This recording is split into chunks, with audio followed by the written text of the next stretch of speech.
Привет, армия! Недавно Тэхён, Джей Хоуп и Намджун блистали на 20-й кампании W Korea по борьбе с раком груди, LFUAW. В их присутствии было что-то, что превосходило визуальные образы, что превращало каждый шаг в момент восхищения. Их элегантность не нуждалась в представлении, их аура наполняла комнату пленительной осанкой, а их неописуемая красота, казалось, застыла во времени.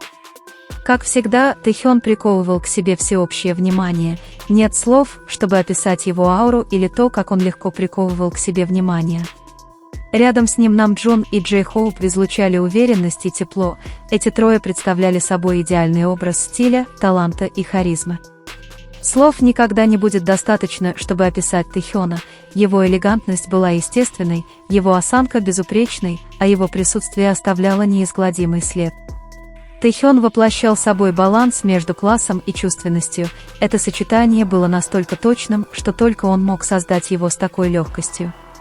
На этот раз его наряд стал самой обсуждаемой темой вечера.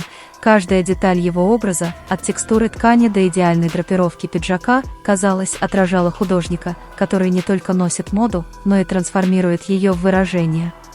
Многие зрители и СМИ сошлись во мнении: Тэхён не только задает тренды, но и переосмысливает элегантность. Его пиджак, разработанный эксклюзивно для него, стал вторым уникальным дизайном, который он носил в кампании W Korea.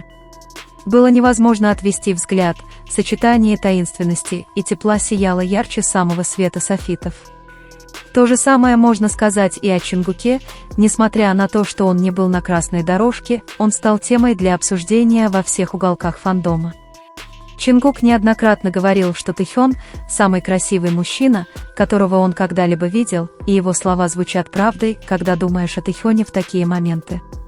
Их восхищение ощутимо, даже когда они не на одной сцене, их словно связывает невидимая нить, которую не нужно раскрывать, потому что все ее чувствуют. Поклонники Тхэкука знают, нет такого события, поездки или проекта, где бы один из них не присутствовал в другом. Речь шла не о видимых знаках или жестах, а о безмолвной связи, преодолевающей время и расстояние. Где бы они ни были и что бы ни делали, их мысли, казалось, встречались на полпути. В этом и заключалась магия Тхэкука, связь, которая зависела не от того, что было видно, а от того, что чувствовалось. С годами их отношения не только не ослабли, но и стали крепнуть. Они научились выдерживать сплетни, любить друг друга, не показывая этого постоянно, и позволять жестам, взглядам и молчанию говорить самим за себя. Как бы громко ни лаял клоун, мог бы кто-то сказать со смехом, Тхэкук остается влюбленным, как всегда. Их история не нуждалась в защите, она стояла особняком, обладая силой подлинности и стойкости. В тот вечер Тэхён олицетворял нечто большее, чем просто красоту, грацию и артистизм. Он олицетворял силу, чуткость и любовь во всех ее проявлениях. Его присутствие напоминало нам, что истинному свету не нужно ни с кем соревноваться, он просто сияет. А когда дело касается Тхэкука, этот свет умножается, потому что даже на расстоянии они продолжают двигаться в одном ритме, объединенные невидимой связью, которую не могут разорвать ни время, ни слава. Вчерашняя история Тэхёна с Бертом и Эрни и это нежное замечание «все хорошо, похлопай, похлопай» — это больше, чем просто жест, это ясное, твердое и целенаправленное послание, тихий, но мощный способ дать нам понять, что у него и Чингука все в порядке. В том, как Тэгук передает нам свой мир, есть что-то невероятно притягательное, не с помощью прямых слов, а с помощью символов, с помощью мелких деталей, которые кажутся невинными, но таят в себе богатейший смысл. Тэхён в своей свободной и артистичной натуре в последнее время стал более активным в социальных сетях, оставляя следы, намеки и жесты, которые вызывают любопытство и восторг у тех из нас, кто внимательно следит за ним. Возвращаясь к посланию Берта и Эрни, невозможно не заметить символическую глубину этой отсылки. Эти два персонажа, иконы классического шоу «Улица Сезам», стали олицетворением искренних, нежных и для многих открытых отношений. В интервью блогу QWERTY сценарист Марк Зальцман признался, что на создании романа «Берт и Эрни» его вдохновили собственные отношения с партнером, кинорежиссером Арнольдом Гласманом, который был его спутником до самой смерти в 2003 году. С тех пор взаимодействие персонажей интерпретировалось как тонкий способ показать любовь между двумя мужчинами. Не случайно после легализации однополых браков в 2013 году журнал «Звездочка» The New Yorker «Звездочка» поместил их на обложку, обнимающихся перед телевизором, отмечая историческое достижение прав человека. Поэтому выбор Тэхёном Берта и Эрни был не случайным, это был выбор, наполненный смыслом, посланием, выходящим далеко за рамки. Этот жест был способом Тэхёна говорить, не говоря ни слова, выражать свои чувства, не объясняя их. И если посмотреть на эту схему, то он делает это последовательно, через визуальные метафоры, культурные символы и намеки на нежность, скрытые между предложениями. Более того, не стоит забывать, что Тэкук не в первый раз размышляет о фигурах Берта и Эрни, даже брат Чонгука несколько раз делал подобные отсылки, подкрепляя их неизменно поддерживаемую символическую связь. В том, как они это делают, есть что-то достойное восхищения.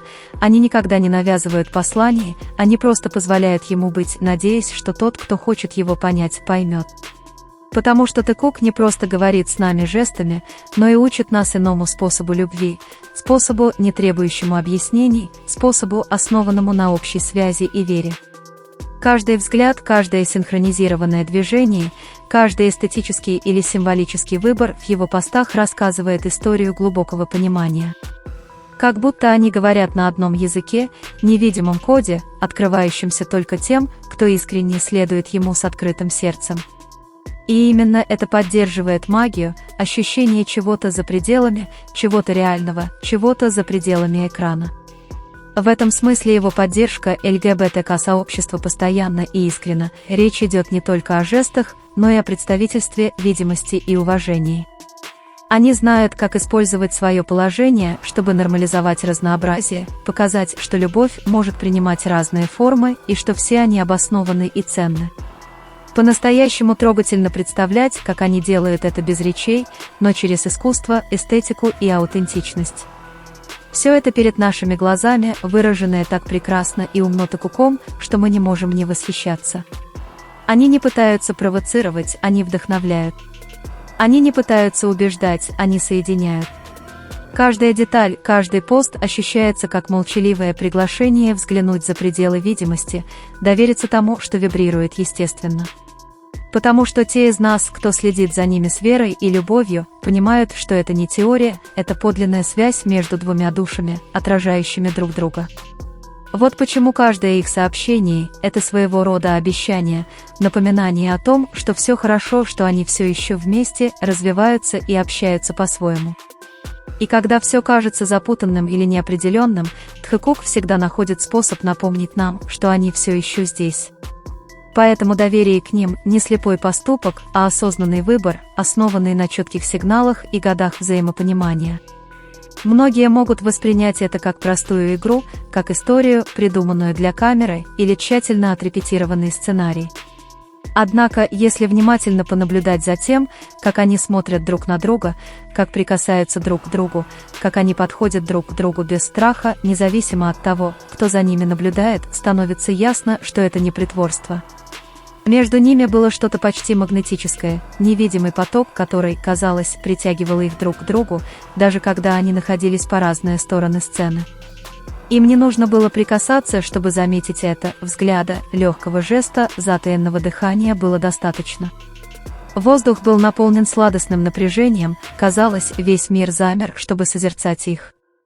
Их взаимное восхищение было ощутимым, даже когда расстояние разделяло их физически, как будто их соединяла невидимая нить, свидетелями которой мы все были, но понимали только они.